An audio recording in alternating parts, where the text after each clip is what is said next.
টি-20 series সামনে রেখে চট্টগ্রামে বাংলাদেশ ও জিম্বাবুয়ে দলের অনুশীলন। মাঠে যাননি মাহমুদুল্লাহ, আফিফ সহ ডিপিএলে খেলা 3 ক্রিকেটার। টি-20 বিশ্বকাপের দল নিয়ে এবারও লুকোচুরি বিসিবির। আগে থেকে জানা থাকলে প্রস্তুতিতে সহায়ক হতো ক্রিকেটারদের, মত বিশ্লেষকের। প্রশ্নবিদ্ধ লিটনের অন্তর্ভুক্তি। 11 বছর পর দেশের ফুটবলে ফিরছে কোটি টাকার সুপার কাপ। অংশ নেবে বিপিএল এর শীর্ষ 4 দল। অন্তত 2 যুব ফুটবলার অন্তর্ভুক্তি বাধ্যতামূলক করেছে বাফুফে।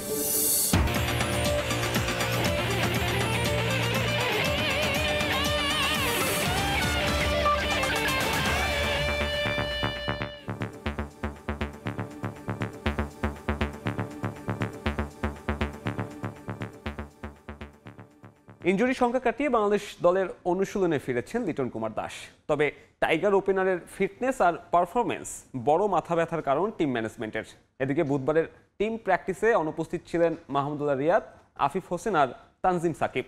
ডিপিএল এর কারণে ক্যাম্প থেকে ছুটি নেওয়া 4 ক্রিকেটারের মধ্যে অনুশীলনে দেখা যায় কেবল স্পিনার তানভীর ইসলামকে। প্রেক্ষাপট জিম্বাবুয়ে সিরিজ হলেও লক্ষ্যটা মূলত বিশ্বকাপে। তাই তো বন্দর নগরীতে দীর্ঘ 2.5 ঘন্টার সেশনে চান্ডিকা হাতুরু সিংহে শিবির। যদিও এদিন ক্যাম্পে পাননি মাহমুদুল্লাহ রিয়াদ, আফিফ হোসেন ও তানজিম সাকিবকে। ডিপিএল এর ক্লান্তি কাটাতে এই 3 ক্রিকেটার ছিলেন বিশ্রামে। তাদের ছাড়াই প্রস্তুতি পর্ব সারে স্বাগতিক বাংলাদেশ। একদিন আগেই কোমরের চোটে অনুশীলন ছেড়ে উঠে গিয়েছিলেন লিটন কুমার দাস। তবে বুধবারে ইনজুরি সংখ্যা দূরে রেখে অনুশীলনে ফিরেছেন এই টাইগার ওপেনার, যাকে নিয়ে আলাদা করে কাজ করতে দেখা গেছে কোচিং স্টাফদের। তবে নেট প্র্যাকটিসে খুব একটা স্বাচ্ছন্দ্যে ছিলেন না অফ ফর্মে থাকা লিটন। নরবরে সেই লিটনের পাশেই বেশ সাবলীল ছিলেন অভিষেকের অপেক্ষায় থাকা তানজিদ তামিম। বিপিএল এর চট্টগ্রাম পর্বে এই সাগরিকাতেই সেঞ্চুরি করেছিলেন যুব বিশ্বকাপ জয়ী ওপেনার। জিম্বাবুয়ে সিরিজের প্রথম ম্যাচে তামিমের সুযোগ পাওয়ার সম্ভাবনা অনেকটাই বেশি। বুধবারের অনুশীলনে গুরুত্ব পেয়েছে pace bowling unit. Taskin, Shoriful, সাইফুদ্দিনরা ঘাম ঝরিয়েছেন লম্বা সময় ধরে। তানজিম সাকিব বিশ্রামে থাকায় ক্যাম্পে ছিলেন এই 3 ফাস্ট বোলার। অন্যদিকে স্পিন ডিপার্টমেন্টে হাত ঘোরান রিশাদ হোসেন আর তানভীর ইসলাম। ডিপিএল এর ম্যাচ খেললেও রিয়াদ, আফিফ কিংবা সাকিবের মতো ছুটি কাটাননি তানভীর। আবাহনীর শিরোপা নিশ্চিতের পরেই বন্দর নগরীতে পুরোদমে অনুশীলন সেরেছেন এই স্পিনার। সাকিবের অভাব মেটাতে চট্টগ্রামে একাদশে দেখা যেতে পারে এই বাঁহাতি বোলারকে। কেবল ব্যাটিং বোলিং নয়, চট্টগ্রামের তীব্র গরমের মাঝেও ফিটনেস নিয়ে আলাদা করে কাজ করে টিম টাইগার। নাথান ক্যালির ক্লাসে বেশ সিরিয়াস দেখা যায় ক্রিকেটারদের। বাংলাদেশ দলের আগে এদিন মূল মাঠে অনুশীলন সারে অতিথিরা। সকাল 10টা নাগাদ শুরু হওয়া অনুশীলনে ব্যাটিং বোলিং নিয়ে কাজ করে সিকান্দার রাজার দল। সাব্বির মিথুন, সময় সংবাদ। চট্টগ্রামের তীব্র দাবদাহের মধ্যেই সাগরপাড়ের স্টেডিয়ামে অনুষ্ঠিত হবে বাংলাদেশ জিম্বাবুয়ে টি-20 ম্যাচ। গরমে গ্যালারিতে বসে খেলা দেখতে কিছুটা সমস্যা হলেও টাইগারদের সমর্থন জানাতে প্রস্তুত ভক্তরা। অন্যদিকে দর্শকদের স্বস্তি দিতে গ্যালারিতে ন্যায্য মূল্যে যেমন পানি ক্রয় করতে পারবেন দর্শকরা, তেমনি সিটি কর্পোরেশনের মাধ্যমে বিনামূল্যে পানির ব্যবস্থা করা হবে বলে জানিয়েছেন জহুর আহমেদ চৌধুরী স্টেডিয়ামের ভেন্যু ম্যানেজার। নূর জামাল আতিকের ক্যামেরায় বিস্তারিত জানাচ্ছেন পার্থপ্রতিম বিশ্বাস। চট্টগ্রামে টানা তাপপ্রবাহে জনজীবনে হাঁসফাঁস অবস্থা। তীব্র গরমে ঘরের বাইরে অবস্থান করাটাই কষ্টের। তাহি অবস্থার মধ্যেই সাগরপাড়ের জহুর আহমেদ চৌধুরী স্টেডিয়ামে অনুষ্ঠিত হতে যাচ্ছে বাংলাদেশ জিম্বাবুয়ে টি-20 সিরিজের প্রথম 3টি ম্যাচ। তীব্র রোদে পুড়ছে স্টেডিয়ামের সবুজ গালিচা। মাটির তাপের ঝাপটাও যেন ঝলসে দেবে মুখ। সাগরপাড়ের স্টেডিয়ামে খেলা মানে দর্শকে পরিপূর্ণ গ্যালারি, থাকে ব্যাপক উচ্ছ্বাস। তীব্র গরমের কারণে গ্যালারিতে বসে খেলা দেখতে টাইগার ভক্তরা আছেন শঙ্কায়। তারপরও বিশ্বকাপের আগে ঘরের মাঠে শেষ টি-20 সিরিজে সমর্থন জানাতে প্রস্তুত কিরামতি দর্শক। একটু টাফ হবে, যেহেতু বাংলাদেশ এশিয়ার মধ্যে গরম তো স্বাভাবিক একটু বেশি থাকবে অন্যান্য দেশ তুলনায়। তবুও কিছু করার নাই, বাংলাদেশ দেশটাই আমাদের, খেলা তো দেখতে হবে। তো কষ্ট হইলেও খেলাটা দেখবো আমরা। অতিরিক্ত গরমের কারণে খেলা দেখতে অনেক সমস্যা হবে। যারা খেলা পাগল তারা তো খেলার মধ্যেই থাকবে, কষ্ট অনুভব হবে না তেমন। এদিকে দর্শকদের গরমে কিছুটা স্বস্তি দিতে জহুর আহমেদ স্টেডিয়ামে নেওয়া হচ্ছে নানা ব্যবস্থা। অতিরিক্ত দামে নয়, যৌক্তিক মূল্যে গ্যালারিতে পানি কিনতে পারবেন খেলা দেখতে আসা সমর্থকরা। সেই সঙ্গে সিটি কর্পোরেশনের সহায়তায় বিনামূল্যে পানি খাওয়ার ব্যবস্থা করা হবে বলে জানান জহুর আহমেদ চৌধুরী স্টেডিয়ামের ভেন্যু ম্যানেজার। এখানে প্রচুর পরিমাণ ড্রিঙ্কস এবং পানির ব্যবস্থা থাকবে, বিভিন্ন স্পন্সররা আছে, এরা সহনীয় পর্যায়ে যে প্রাইসটা বাইরে থাকে ওই প্রাইজের মধ্যেই ওরা জিনিসটা কিনে নিতে পারবে, খাওয়া দাওয়া করতে পারবে। আমরা সিটি কর্পোরেশনেরও বলবো কিছু পানির ব্যবস্থা রাখতো, এখানে নিচে যদি কেউ ফ্রি খেতে চায় ওইটা নিচে থেকে নিতে পারবে। আগামী শুক্রবার শুরু হবে সিরিজ। 200 থেকে শুরু করে 1500 টাকায় টিকিট কিনে মাঠে বসে খেলা দেখতে পারবেন দর্শকরা। পার্থপ্রতিম বিশ্বাস, সময় সংবাদ, চট্টগ্রাম। টি-20 বিশ্বকাপের দল ঘোষণায় এবারও টালবাহানা বিসিবির। অন্য দেশগুলো ডেডলাইনের আগে দল দিলেও বিসিবি এবারও গণমাধ্যমে জানায়নি কারা আছেন 15 জনের প্রাথমিক স্কোয়াডে, যা দেশের ক্রিকেটের জন্য কোনো ভালো রীতি নয় বলে মন্তব্য করেছেন ক্রিকেট বিশ্লেষক ও কোচ নাজমুল আবেদিন ফাহিম। আগে স্কোয়াড দিলে ক্রিকেটাররাও সেভাবেই নিজেদের মানসিকভাবে প্রস্তুত করতে পারতেন বলে মনে করেন তিনি। মিডল অর্ডার ভালো করলেও চিন্তার টপ অর্ডার নিয়ে টি-20 দলে লিটনের অন্তর্ভুক্তি নিয়েও প্রশ্ন তুলেছেন ফাহিম। প্রতি বিশ্বকাপের আগেই বাংলাদেশের স্কোয়াড নিয়ে মঞ্চায়িত হয় একের পর এক নাটক। সবশেষ ওয়ানডে বিশ্বকাপের আগে তামিম ইকবালের ঘটনা নিয়েও জলঘোলা কম হয়নি, যার প্রভাব ছিল বিশ্ব আসরের মঞ্চে। এবার আরও একটা বিশ্বকাপের সামনে দাঁড়িয়ে টাইগার ক্রিকেট। প্রথমে নিউজিল্যান্ড, এরপর ভারত, অস্ট্রেলিয়া, ইংল্যান্ডের মতো বড় বড় দলগুলো নিজেদের প্রাথমিক দল ঘোষণা করেছে। আইসিসির কাছে দল পাঠালেও এখনও গণমাধ্যমে দল জানায়নি বিসিবি, যা দেশের ক্রিকেটের জন্য ইতিবাচক কিছু না বলেই মন্তব্য এই ক্রিকেট বিশ্লেষকের। কেন হয় এটা বলা খুব মুশকিল, বাট কিন্তু এটাই বোধহয় আমাদের ট্রেডিশন। এর আগেও আমরা দেখে এসেছি যে শেষ মুহূর্ত পর্যন্ত আমাদেরকে অপেক্ষা করতে হয়েছে এবং তারপরেও আনশিওর থেকেছি আমরা। আমাদের পুল এত ছোট, এখানে চাইলেই কিন্তু অনেকের মধ্যে দল করার সুযোগ নেই, কিন্তু হাতে গোনা কয়েকজন খেলোয়াড়ই এখানে আছে। সেখানে যদি আমাদের নিজেদেরই এত দ্বিধাদ্বন্দ্ব থাকে, তাহলে অন্যদের দ্বিধাদ্বন্দ্বগুলি থাকবে, এটা খুব স্বাভাবিক। এই মুহূর্তে এরাই আমাদের সেরা, তাহলে যাদেরকে আমরা সেরা বলছি ওরা নিজেদেরকে সেরা ভাবতে পারবে। যত দ্রুত আমরা দল দিয়ে দিব তত মনে হয় ভালো, যে দলের খেলোয়াড়রা রিলিভড হবে এবং ওরা তাদের ব্যক্তিগত যে মানসিক প্রিপারেশনটা দরকার, যেটা অত্যন্ত জরুরি, যেটা আমরা হয়তো দেখি না, সেই জিনিসটা শুরু করে দিতে পারে। কিন্তু তাওহিদ, মাহমুদুল্লাহ, জাকিররা মিডল অর্ডার অনেকটাই স্থিতিশীল করেছেন। তবে টি-20তে আর্লি উইকেট হারানো বাংলাদেশের পুরনো সমস্যা, যেখানে লিটনকে নিয়ে প্রশ্ন তুলেছেন ফাহিম। যদিও পারভেজ ইমনের অ্যাপ্রোচে মুগ্ধ সাকিব মুশফিকদের সাবেক কোচ। তাওহিদ হৃদয়, জাকির অনেক, এরা যে ধরনের ক্রিকেট খেলে, এই ধরনের ক্রিকেট কিন্তু আগে কেউ খেলেনি। সো এটা একটা ইতিবাচক ব্যাপার যে আমাদের দলে এই ধরনের খেলোয়াড়ের উপস্থিতি আছে। এখন লেগ স্পিনারের কথা আমি বললাম, যে রিশাদের কথা বললাম, Rishad can be a match winning player. আমাদের মিডল অর্ডার ব্যাটিংটা নিয়ে আমি খুবই এক্সাইটেড। বোলিংটা আগের তুলনায় ভালো হয়েছে, আমাদের পেস বোলিংটা আগের তুলনায় ইমপ্রুভড। শুধু আমাদের সংখ্যার জায়গাটা বোধহয় টপ অর্ডারে ওপেনারদের নিয়ে সংখ্যাটা আছে। দলকে স্বস্তি দেওয়ার মতো একটা উদ্বোধনী জুটি আমরা এখনও কিন্তু বের করতে পারিনি। Liton Kumar Das is a fantastic test player, one day ক্রিকেটও জানত, কিন্তু টি-20-র যেই মানসিকতা, যে অ্যাপ্রোচ, সেটার অভাব কিন্তু আছে। পারভেজ ইমনের মধ্যে সেই জিনিসটা আছে, সেই অ্যাটিটিউডটা আছে, সেই অ্যাপ্রোচটা আছে। দেখতে পাচ্ছি কিন্তু শেষ 4 ওভার 5 ওভারে 70 রান, 80 রান, 90 রান হচ্ছে। এগুলির চ্যালেঞ্জগুলি কিন্তু আমাদের সামনে আসবে। কিন্তু তো আমার ধারণা যে আইপিএলে আমরা যেটা দেখছি সেটা বিশ্বকাপে দেখবো তা না, আমার মনে হয় না এতটা রান হবে বিশ্বকাপে। বাট তবুও 200 রান তো ডেফিনেটলি পার স্কোর হবে, এমনকি তার চেয়ে বেশি হতে পারে। সো আমরা ব্যাটিং করলে আমাদেরকে 200 রান করতে হবে, কিংবা আমরা যদি চেস করি আমাদেরকে হয়তো 200 রান বা 200 রানের বেশি রান চেস করতে হবে। আগামী 2 জুন থেকে শুরু টি-20 বিশ্বকাপ, আর 8 জুন শ্রীলঙ্কার বিপক্ষে ম্যাচ দিয়ে আসর শুরু করবে বাংলাদেশ। তামিম হোসেন, সময় সংবাদ, ঢাকা। এবারে নারী ক্রিকেট। সিলেটে 5 ম্যাচ সিরিজের তৃতীয় টি-20তে বৃহস্পতিবার মুখোমুখি হবে বাংলাদেশ ও ভারত। সিরিজ বাঁচাতে জয়ের বিকল্প নেই টাইগার্সদের। ব্যাটিংয়ে জ্যোতি নির্ভরতা কমিয়ে সবার সমন্বিত চেষ্টার তাগিদ দিয়েছেন সহকারী কোচ নাসির উদ্দিন ফারুক। ইতিবাচক মানসিকতা ধরে রেখে ম্যাচ জিততে চায় বাংলাদেশও। ম্যাচ শুরু বিকেল 4টায়। দিগেন সিংহের ছবিতে ডেস্ক রিপোর্ট। সারা দেশ যখন তীব্র তাপপ্রবাহের কবলে, সিলেটে তখন স্বস্তির বৃষ্টি। তবে স্বস্তি নেই বাংলাদেশ নারী ক্রিকেট দলের মাঝে। 5 ম্যাচ সিরিজের প্রথম ম্যাচে বাজে ফিল্ডিং ও ব্যাটিংয়ে ভরাডুবির পর দ্বিতীয় ম্যাচেও খুব একটা উন্নতি আসেনি ব্যাটারদের পারফরমেন্সে। প্রথম ম্যাচে 50 করে মান বাঁচিয়েছিলেন অধিনায়ক নিগার সুলতানা জ্যোতি। পরের ম্যাচে লড়াই করেছেন মুর্শিদা খাতুন, ঋতুমণি ও সুবহানা মুশতারিও দুঃসময়ে হাল ধরেছেন। প্রথম ম্যাচের তুলনায় দ্বিতীয় ম্যাচে কিছুটা উন্নতি এসেছে ব্যাটারদের পারফরমেন্সে। তবে বৃষ্টি আইনে শেষ রক্ষা পায়নি টাইগ্রেস। সিরিজ বাঁচাতে তৃতীয় ম্যাচে জয়ের বিকল্প নেই, নয়তো তৃতীয়বারের মতো ভারতের বিপক্ষে সিরিজ হারের স্মৃতি সঙ্গী হবে জ্যোতিদের। ম্যাচের আগে ভারতীয় দল বিশ্রামে কাটালেও অনুশীলনে নিজেদের শুধরে নিয়েছে বাংলাদেশ। ইতিবাচক পারফর্ম করতে পারলে ম্যাচ জেতা সম্ভব বলে মনে করেন দলের সহকারী কোচ। মেন্টালিটি আসলে মাঠের ভিতরে আমার কাছে মনে পজিটিভিটি বেশি, কারণ দেখেন লাস্ট ম্যাচে আমরা প্রথম ম্যাচে যে ব্যাটিংটা করেছি তার চেয়ে অ্যাটলিস্ট কিছুটা ইমপ্রুভ হয়েছে। আমরাও চাইবো ওই ইমপ্রুভমেন্টটা হয়তো জারি থাক। বিশ্বকাপের বছর হওয়ায় ভারতের বিপক্ষে সিরিজটাকে গুরুত্বের সঙ্গে দেখছেন কোচ। তবে ব্যাটিংয়ে জ্যোতি নির্ভরতা কমিয়ে অন্যদেরও ভূমিকা রাখা প্রয়োজন বলে মনে করেন নাসিরউদ্দিন ফারুক।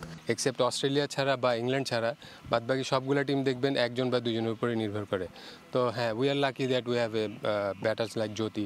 তো আমরাও যদি এরকম আরও একটা দুইটা প্লেয়ার হয়তো প্রডিউস করতে পারি, হয়তো ইউ নেভার নো, হয়তো ফিউচারে আমাদের টিম অনেক বেটার অপশনে যাবে। এই সিরিজ থেকে আমরা কিন্তু প্রিপারেশনটা নিচ্ছি আমরা ওয়ার্ল্ড কাপের জন্য। তো এটা একটা ভালো opportunity against playing against India 5 match. হয়তো আমরা সামনে এশিয়া কাপও খেলবো এবং হয়তো কিছু সিরিজও থাকবে সামনে। তো আমার কাছে মানে কনসেন্ট্রেশনটা আমাদের বেশি আসতেছে ওয়ার্ল্ড কাপ বেসিস আর কি। ব্যাটিংয়ের পাশাপাশি ক্রিকেটারদের ফিল্ডিংয়ে উন্নতি চান কোচ। পারভিন আক্তার, সময় সংবাদ। রোহিত পৌডেলকে অধিনায়ক করে টি-20 বিশ্বকাপের জন্য 15 সদস্যের দল ঘোষণা করেছে বাংলাদেশের সঙ্গে একই গ্রুপে থাকা নেপাল। মাত্র 18 বছর বয়সে প্রথমবারের মতন বিশ্বকাপ স্কোয়াডে জায়গা করে নিয়েছেন গুলশান ঝা। দলের ব্যাটিং অর্ডারে থাকছেন দীপেন্দ্র সিং আইরি। 9 বলে অর্ধশতক হাঁকিয়ে আন্তর্জাতিক টি-20-র দ্রুততম 50-র মালিক তিনি। দলের অন্যতম ভরসা হিসেবেই থাকছেন 24 বছর বয়সী ব্যাটার। এছাড়া আছেন আসিফ শেখ ও কুশল ভুর্তেল। বোলিং ইউনিটে সবচেয়ে অভিজ্ঞ সোমপাল কামি। নেপালের হয়ে প্রথম টি-20 বিশ্বকাপের স্কোয়াডেও ছিলেন এই পেসার। এছাড়া স্পিন আক্রমণের নেতৃত্বে থাকবেন ললিত রাজবংশী। 4 জুন নেদারল্যান্ডসের বিপক্ষে ম্যাচ দিয়ে বিশ্বকাপের যাত্রা শুরু করবে নেপাল, যে গ্রুপে বাংলাদেশ সহ আছে দক্ষিণ আফ্রিকা ও শ্রীলঙ্কা।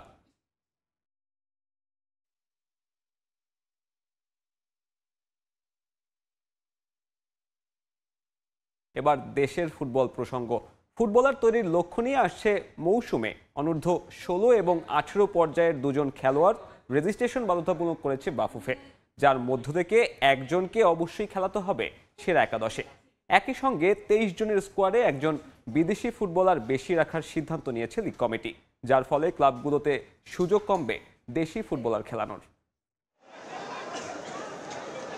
এক যুগের বেশি সময় ধরে মাঠে নিয়মিত বাফুফের পেশাদার লীগ, কিন্তু জাতীয় ফুটবলে তার প্রভাব প্রশ্নবিদ্ধ। কারণ লম্বা সময়েও ক্লাবগুলোতে তৈরি হয়নি তরুণ ফুটবলার তৈরির সংস্কৃতি। এই পথে তাদের সদিচ্ছা নিয়েও প্রশ্ন তোলা যেতে পারে। তাই কিছুটা নিরুপায় হয়ে একটা নীতিমালার বাধ্যবাধকতায় বাফুফে 2024-25 মৌসুমে প্রিমিয়ার লিগ ক্লাবগুলোর জন্য 2 জন বয়সভিত্তিক ফুটবলার নিবন্ধনের নিয়ম বেঁধে দিয়েছে লীগ কমিটি, যেখান থেকে সেরা একাদশে খেলাতে হবে কমপক্ষে একজন, যাদের বয়সের গণ্ডি হতে হবে 16 থেকে 18-র মধ্যে।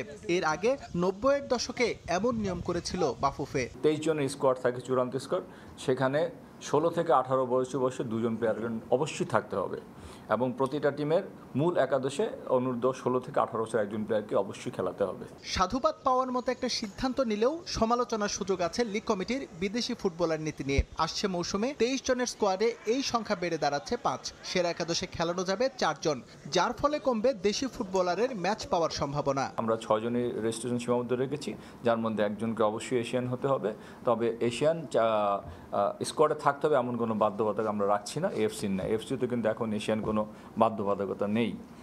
এবং যে জিনিসটা আমরা আবার নতুন নিয়েছি, 23 জনের মধ্যে 5 জন বিদেশি প্লেয়ার নাম থাকতে পারবে এবং একজনের পরিবর্তে আরেকজন বিদেশি প্লেয়ার সাব হিসাবে খেলতে পারবে। নতুন মৌসুমে আবারও ফিরছে সুপার কাপ। লিগ শেষ হবার পর শীর্ষ 4 দল নিয়ে হবে এই টুর্নামেন্ট। তবে প্রাইজ মানি কত হবে চূড়ান্ত হয়নি সেই সিদ্ধান্ত। আগামী বছর লিগ শেষ হলে আমরা সুপার কাপ আয়োজন করব। সেক্ষেত্রে আমরা হয়তো এখনো দল সংখ্যা নির্ধারিত করিনি, তবে সম্ভাব্য যেটা হচ্ছে আমরা প্রাথমিক যে সিদ্ধান্ত নিয়েছি লিগের টপ 4টি টিম সুপার লিগে খেলবে। আগামী 1 জুন থেকে শুরু হবে 2024-25 ফুটবল মৌসুমের দলবদল। যারা পেশাদার। এসএম ইকবাল, সময় সংবাদ, ঢাকা। বিএনপি চেয়ারপারসন বেগম খালেদা জিয়ার নিয়মিত স্বাস্থ্য পরীক্ষার পর ব্রিফ করছেন তার ব্যক্তিগত চিকিৎসক AZM জাহিদ হোসেন। সরাসরি যাচ্ছে সেখানে। ওনার বাসা থেকে ওনাকে আমরা যখন নিয়ে আসছি তখনও আমাদের সবারই ধারণা ছিল যে আমরা ওনার যে নিয়মিত চেক আপ, সেই চেক আপ পরবর্তীতে হয়তো চিকিৎসকরা সেই সমস্ত রিপোর্টগুলি পর্যালোচনা করে পরবর্তীতে ওনাকে হয়তো ভর্তি অথবা বাসায় যাওয়ার জন্য পরামর্শ দিবেন।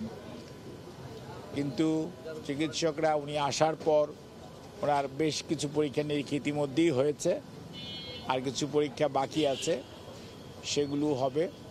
সেজন্যই মেডিকেল বোর্ডের সভাও হয়েছে। মেডিকেল বোর্ডের সভায় আমাদের এখানকার প্রফেসর ডক্টর শাহাবুদ্দিন সাহেব, professor doctor FM Siddiqui, professor doctor Nuruddin Ahmed, doctor Zafar Iqbal এবং দেশের বাইরে থেকে প্রফেসর ডক্টর রফিক সাহেব এবং ভারপ্রাপ্ত চেয়ারম্যান সাহেবের সহধর্মিণী ডক্টর জুবাইদা রহমান সহ ওনারা অংশগ্রহণ করেছেন, আলোচনা করেছেন এবং ম্যাডামের শারীরিক অবস্থা পর্যালোচনা করে চিকিৎসকরা অভিমত দিয়েছে যে আজকে অবজারভেশনের জন্য এবং পরবর্তীতে কালকেও ওনার আরও কিছু নিয়মিত চেক আপের পরবর্তীতে ওনার পরবর্তী চিকিৎসার যে ধাপ সেটি যে মেডিকেল বোর্ডের তত্ত্বাবধানে যে বাসায় রেখে যে চিকিৎসাটা গত কিছুদিন যাবৎ করা হচ্ছে।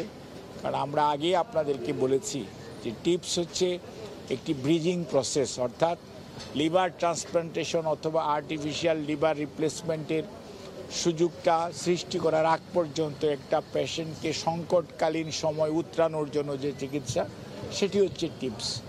এবং ক্রনিক লিভার ডিজিজের মারাত্মক জটিলতায় দেশনেত্রী বেগম খালেদা জিয়া রয়েছেন এবং ওনার তো ক্রনিক কিডনি ডিজিজ, হার্টের ওনার রিং পরানো আছে অর্থাৎ ইস্কিমিক হার্ট ডিজিজ এবং সেই সাথে ওনার রুমেটয়েড আর্থ্রাইটিস, ডায়াবেটিস, হাইপারটেনশন সেগুলো তো আছেই। কিন্তু নতুন যে ক্রনিক লিভার ডিজিজের কারণে ওনার যে লিভার রিপ্লেসমেন্ট অথবা ট্রান্সপ্লান্টেশনের এটার জন্য যে একটা মডার্ন, আজকেও মেডিকেল বোর্ডের মেম্বাররা সবাই একই কথা যে আমরা তো অনলি সংকটকালীন অবস্থা, আপৎকালীন যে চিকিৎসা উত্তরণ একটা মানুষকে কিছুটা হলেও সুস্থতার রাখার। আবারও স্বাগত খেলার সময়। অস্ট্রেলিয়ায় বানানো পিচ ফ্লোরিডায় প্রস্তুত হয়ে এবার নাসাউ কান্ট্রি ক্রিকেট স্টেডিয়ামে বসানোর কাজ শুরু করা হয়েছে। বিশ্বকাপকে সামনে রেখে যে ড্রপ ইন পিচ নিয়ে নানান আলোচনা, সেই পিচে ব্যাটারদের জন্য বাড়তি সুবিধা থাকবে বলে মনে করেন অ্যাডিলেড ওভালের প্রধান কিউরেটর। টি-20 বিশ্বকাপের বাকি নেই আর 1 মাসও। প্রথমবার বিশ্বকাপের মতো এত বড় কোনো ইভেন্ট আয়োজন করতে যাচ্ছে মার্কিন যুক্তরাষ্ট্র, তাদের সঙ্গে সহ আয়োজক ওয়েস্ট ইন্ডিজ। এই বিশ্বকাপের মাধ্যমে মার্কিন যুক্তরাষ্ট্র নতুন মাইলফলক তৈরি করবে বলে আশাবাদ স্বাগতিক দেশটির।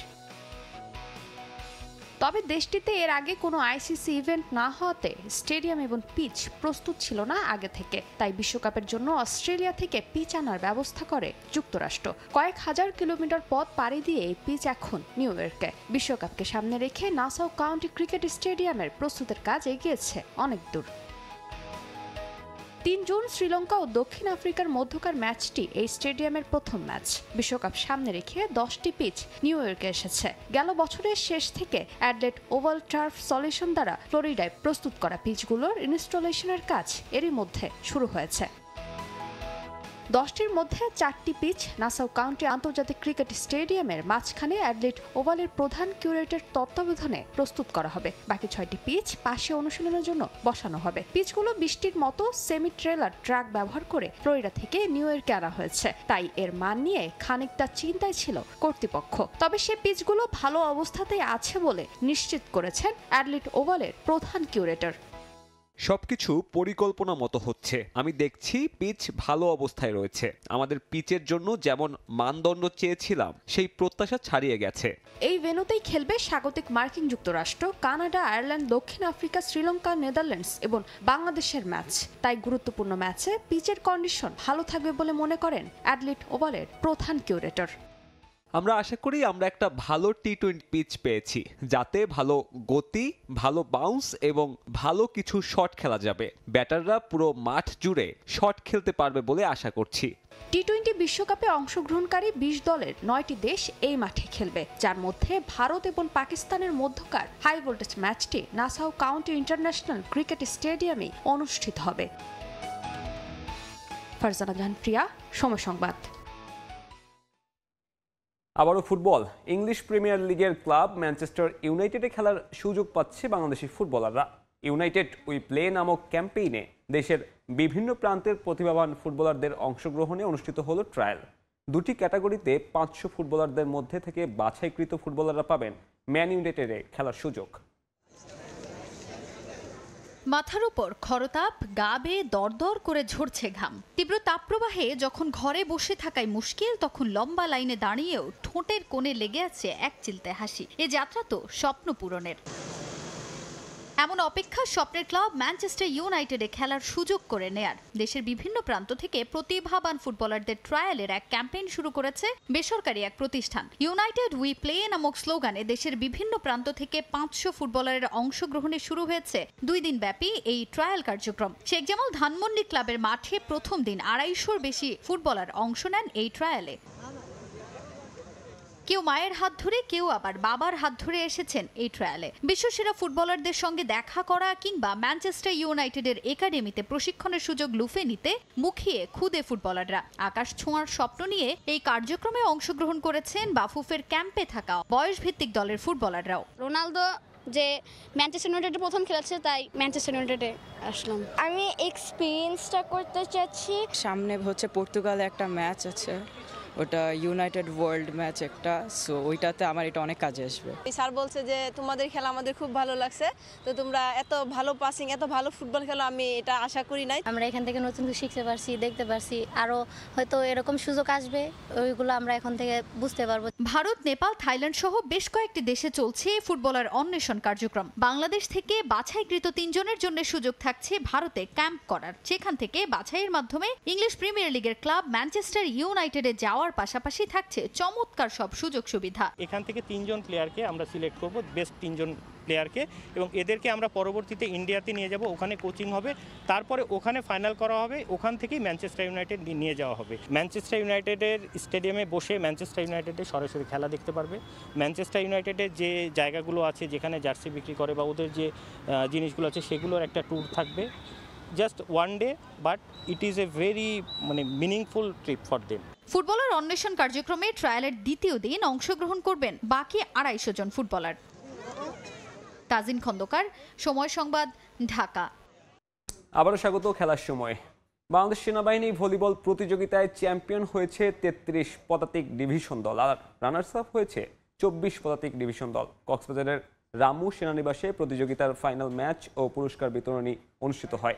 প্রতিযোগিতায় বিশেষ নৈপুণ্যের জন্য ইউপি সার্জেন্ট রাজু আহমেদ সেরা প্রবীণ খেলোয়াড় এবং ইউপি ল্যান্স কর্পোরাল সিফাত হোসেন সেরা নবীন খেলোয়াড় নির্বাচিত হন। বাংলাদেশ সেনাবাহিনীর সদস্যদের মধ্যে শারীরিক উৎকর্ষ, খেলাধুলার মান উন্নয়ন, খেলোয়াড় সুলভ মনোভাবের বিকাশ এবং পারস্পরিক সৌহার্দ্য আরও মজবুতের উদ্দেশ্যে গেল 22 এপ্রিল শুরু হয় এই প্রতিযোগিতা, যেখানে বাংলাদেশ সেনাবাহিনীর বিভিন্ন সেনা অঞ্চলের মোট 16টি দল অংশগ্রহণ করে। অনুষ্ঠানে প্রধান অতিথি হিসেবে বিজয়ীদের মাঝে পুরস্কার বিতরণ করেন বাংলাদেশ সেনাবাহিনীর chief of general staff lieutenant general Waker Uzzaman. এ পর্যায়ে খেলার সময়ের শীর্ষ সংবাদ জানিয়ে দিচ্ছে আরেকবার। টি-20 বিশ্বকাপের দল নিয়ে এবারও লুকোচুরি বিসিবির। আগে থেকে জানা থাকলে প্রস্তুতিতে সহায়ক হতো ক্রিকেটারদের, মত বিশ্লেষকের। প্রশ্নবিদ্ধ লিটনের অন্তর্ভুক্তি।